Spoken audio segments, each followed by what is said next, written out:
la capacidad, ¿no es cierto?, de continuación con las membranas del retículo. Así que la composición del perinuclear se parece mucho al número del retículo, ¿sí?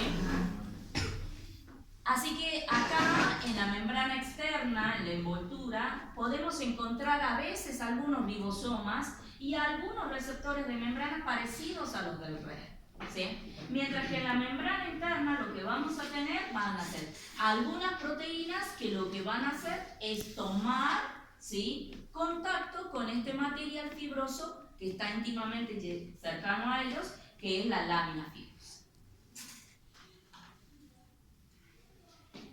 Como ya vimos en la anterior, tiene estas dilataciones que no provocan corte en la membrana. Repito, no hay corte en la membrana. Estas dilataciones son a lo que se conoce como poro nuclear. Ahora, la membrana tiene esa doble, ¿no?, doble capa y ese espacio. Y entonces, ¿queda totalmente al lado del citoplasma? No.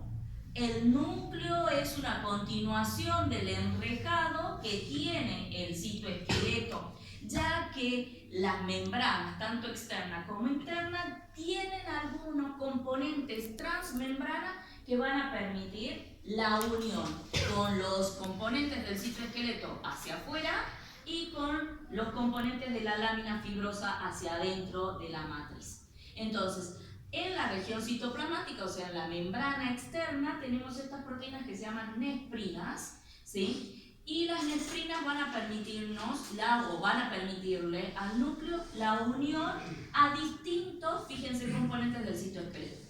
Filamentos de actina, o sea, microfilamentos, filamentos intermedios y aquinesina 1, que es una proteína motora, ¿sí?, que se une a los microtúbulos. Esto nos está dando la idea de que el núcleo es capaz de trasladarse en la célula, ¿no? En la región nucleoplasmática van a ser estas otras proteínas SAN1 y SAN2 las que se van a unir, ¿sí?, a la lámina fibrosa en el lado de la matriz nuclear. Pero SAN1 y SAN2 atraviesan, ¿sí?, el espacio perinuclear y se unen a nesprina que atraviesa la membrana externa.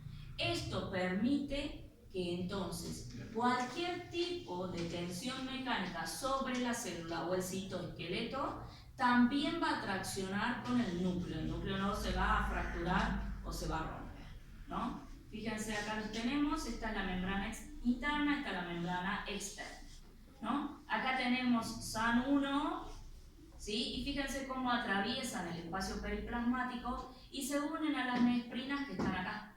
Las nesprinas están en la membrana externa y ellas toman contacto con los filamentos intermedios o los microfilamentos de actina u otros filamentos, bueno, en este caso kinesina 1, para trasladarse a través de microtúbulos.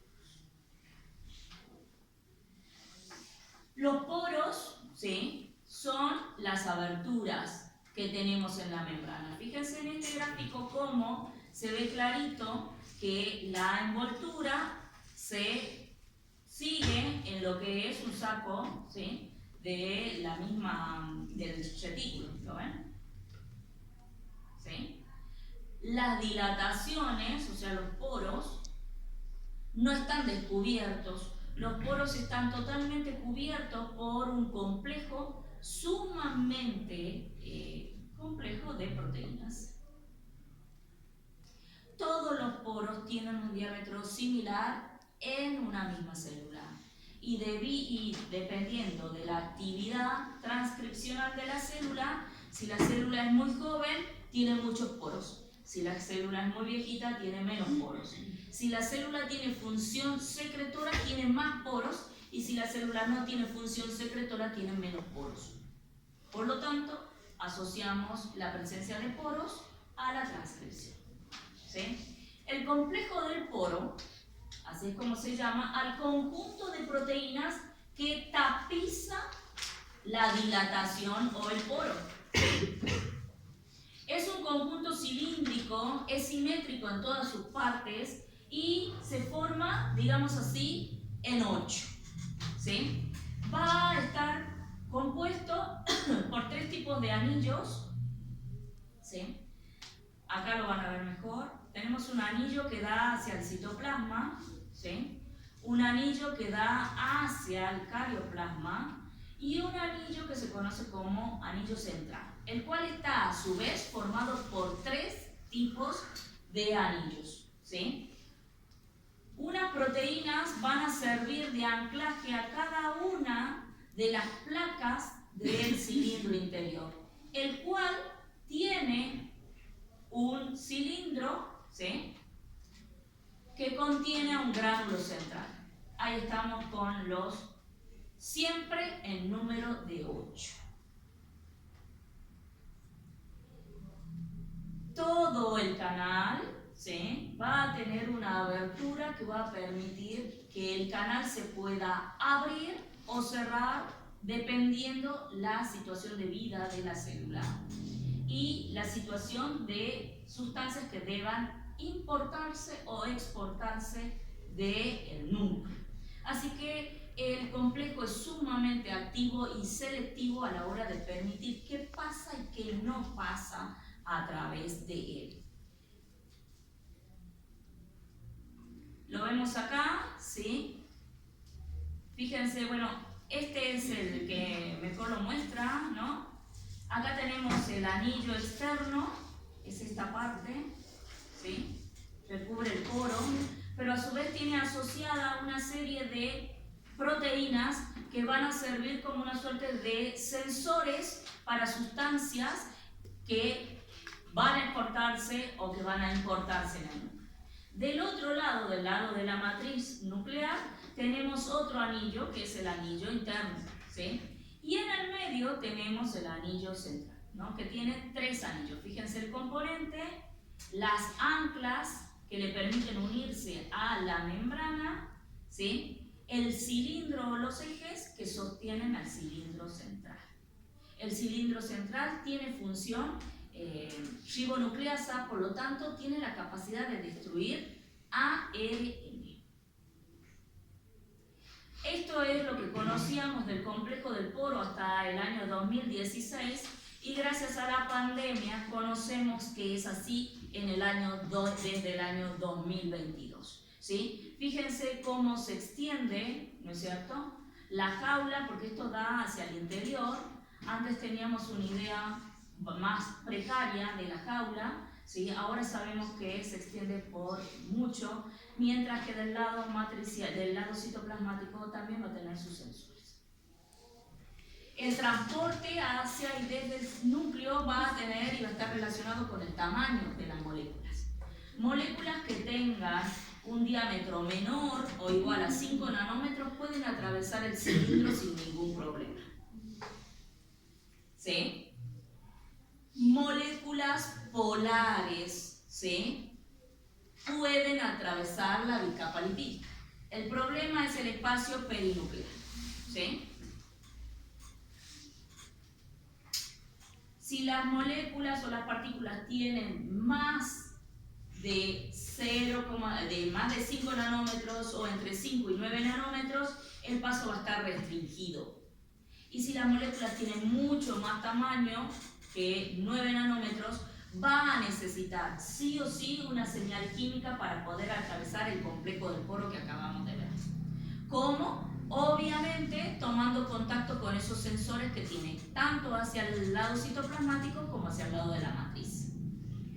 A las marcas moleculares de transporte hacia o desde el núcleo se las conocen como señales moleculares de transporte y tenemos 2 tipos, las NLS, que son de localización nuclear, y las NES, que son de exportación nuclear. ¿Esto qué quiere decir? Que una molécula, porque las proteínas se hacen en el citoplasma, y si las proteínas van a asociarse al material genético, deben hacerse afuera y entrar, ¿se entiende? Entonces, esas proteínas, por decirlo, deben traer una marca química para poder ingresar al núcleo y asociarse al material. Esa marca química se llama NLS, ¿sí? ¿De qué consta? De un péptido cortito, ¿sí?, que tiene entre 4 y 8 aminoácidos y de unas proteínas que se llaman nucleoportinas. Digamos que este es el remito para que la histona que se sintetizó en el citoplasma vuelva al núcleo y pueda unirse al material genético, ¿sí? Y así formar la cromatina. ¿Por qué se llama de localización nuclear? Porque cuando el complejo del poro reconoce la carga, la toma como una carga propia. Entonces él dice, ah, no, esto es mío, debe estar adentro, pum, y así lo hace pasar. Por eso se llama de localización nuclear. ¿Se entiende esto? Mientras que la exportación nuclear es, por ejemplo, nuestro amigo o nuestros amigos, los ARN. Ellos, los codificantes, como los M, deben cumplir su función en el citoplasma, porque ahí están los otros, sus otros amiguitos, el R y el T. Y entonces, para salir ambos tres, deben tener una marca de remito para salir. Se llama marca de exportación, ¿sí? La marca de exportación en los ARN viene dada en el extremo 5', ¿sí?, de esa molécula, ¿sí? El ARNM tiene una marca particular, ya la vamos a ver nosotros, y a este extremo, al 5' del ARNM, se lo conoce como cap o capuchón. Además de la marca, va a necesitar un transportador, o sea, un camión que lo lleve. Y el camión se conoce como carioportinas. Al camión le necesitamos dar nafta. La nafta se la da a una proteína o unas proteínas que se conocen como RAN-GTP. Las RAN-GTP utilizan energía para moverse, ¿sí?, atravesar el complejo del poro, y como tienen el camión y tienen el remito, pueden atravesar el complejo del poro, entrar y salir. Acá lo vemos mejor en el ciclo de importación. Fíjense, ¿no? Acá tenemos la carga, está en azul, ¿sí? Necesitamos una carioportina, en este caso le decimos importina. Esta es el remito. Este es el NLS, la marca, que dice que debe ir al núcleo. Lo subimos al camión, ¿sí?, y ahora gracias a RAN-GTP se va a mover hacia adentro.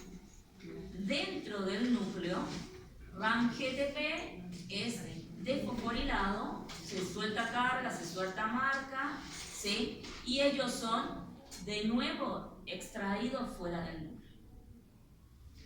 Para la exportación vamos a tener lo mismo, una carga, la marca, ¿no es cierto?, que debe ir afuera, un camión de transporte y la nafta, ¿no? Entonces lo unimos al camión y sale hacia afuera con la exportina, ¿sí? El conjunto total de estas proteínas que transportan tanto para adentro como para afuera se llama carioportinas. Entonces, las funciones de la envoltura son mediar la comunicación entre el núcleo y el citoplasma, permitir la importación de moléculas citoplasmáticas y la exportación de moléculas nucleares. ¿Qué importamos? O sea, ¿qué metemos dentro del núcleo? Proteínas. Proteínas con función enzimática y proteínas con función estructural, como pueden ser las histonas.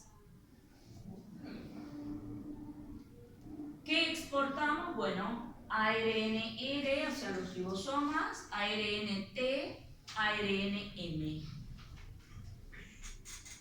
Y obviamente los factores de transporte, porque los necesitamos afuera para que puedan entrar. Unido, ¿sí?, a la membrana interna, entonces está esta estructura que se conoce como lámina nuclear. La lámina nuclear está constituida por un enrejado, una red de proteínas filamentosas llamadas proteínas laminares o lamininas. De las lamininas hasta acá se conocen tres tipos, A, B y C, pero se conocen en algunos organismos nada más. No todos los organismos eucariotas se ha reconocido esta malla proteica. Desgraciadamente para nosotros y para ustedes, los vertebrados las poseemos, por eso la estamos viendo, ¿sí? La malla, ¿sí?, se une a la membrana interna o a la envoltura interna y le da una suerte de soporte, ¿sí?, de soporte mecánico a la envoltura. E emite, ¿sí?, digamos así, la reja hacia la matriz y toma contacto con el material. Por lo tanto, la lámina tiene toda la capacidad de hacer una suerte de núcleo esqueleto. Así como teníamos el citoesqueleto, bueno, la lámina sería el núcleo esqueleto. Entonces, la lámina es un estabilizador estructural de la envoltura y la lámina, como es el estabilizador, va a participar en el ensamblaje y desensamblaje de la envoltura y del núcleo durante la otra etapa de vida del núcleo, que es la mitosis o la meiosis, en la división nuclear. ¿Cómo lo hace? Bueno, se fosforila y al fosforilarse las láminas, o sea, las proteínas, se despegan unas de otras. Entonces se desorganiza la red y así es como se rompe, digamos así, todo el ensamblado del núcleo. Cuando se ha dividido la célula y se ha dividido el material, se desfosforila y vuelve a entrar en tensión la red, formando nuevamente el núcleo esqueleto.